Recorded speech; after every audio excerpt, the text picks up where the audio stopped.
আমাকে সুযোগ দেওয়ার জন্য। আমি মহান সংসদে তারকাচিহ্ন প্রশ্ন 172টি পাঠ করে শোনাচ্ছি। আমার প্রশ্নটি বিদ্যুৎ, জ্বালানি ও খনিজ সম্পদ মন্ত্রী মহোদয়ের নিকট।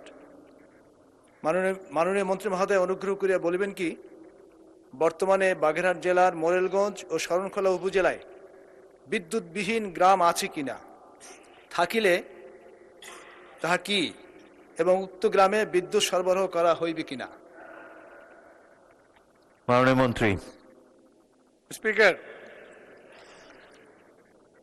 বর্তমানে বাগেরহাট জেলার মোরেলগঞ্জ ও শরণখোলা উপজেলায় বিদ্যুৎবিহীন কোনো গ্রাম নাই।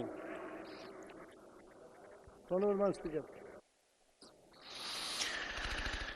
মাননীয় সদস্য একটি প্রশ্ন করতে পারেন, জনাব আব্দুল আলিম। মাননীয় স্পিকার, আমরা পল্লী বিদ্যুতের অধীন বিদ্যুৎ গ্রহণ করে থাকি, কিন্তু পল্লী বিদ্যুতের অনেক অনিয়ম রয়েছে। বিশেষ করে আমরা লাইন থাকলেও নিয়মিত আমরা বিদ্যুৎ পাই না।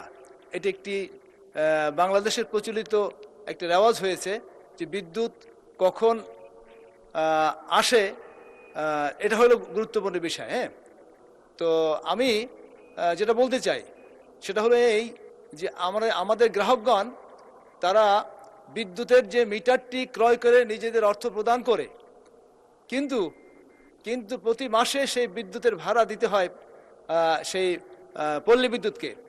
এটা একটি অনিয়ম। সুতরাং এর হাত থেকে এই ব্যাপারে কোনো ব্যবস্থা গ্রহণ করবেন কিনা আমি আপনার মাধ্যমে মাননীয় মন্ত্রী মহোদয়ের কাছে সেটা জানতে চাচ্ছি। মাননীয় সদস্য, আপনি জানতে চেয়েছেন বিদ্যুৎবিহীন গ্রাম আছে কিনা। এখন তো একটা নতুন প্রশ্ন করলেন। এনিওয়ে, মাননীয় মন্ত্রী।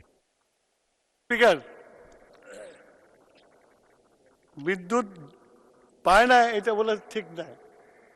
পল্লী বিদ্যুৎ বোর্ডের যে লাইনগুলো আছে অনেক লম্বা লম্বা লাইন, অনেক সময় টেকনিক্যাল ফল্টের জন্য বিদ্যুৎ থাকে না, আবার রিপেয়ার করলে আবার বিদ্যুৎটা চলে আসে। সেই জন্য মাঝে মাঝে এটা বিভ্রাট হয়। আর 2 নম্বর হলো, আপনি যে মিটারের কথা বলছেন, এটা দীর্ঘদিন যাবৎ ফ্যাসিস্ট গভর্নমেন্ট প্রিপেড মিটার লাগিয়ে 10% করে চার্জ করে। এটা নিয়ে জনগণের মধ্যে অসন্তোষ আছে। সেই জন্যই আমরা দায়িত্বভার গ্রহণ করার পরে এই মিটারগুলোর প্রোগ্রামগুলো চেক করছি। চেক করে যদি অসামঞ্জস্যপূর্ণ দেখি তাহলে আমরা এটা ঠিক করে দেব। ধন্যবাদ মাননীয় স্পিকার।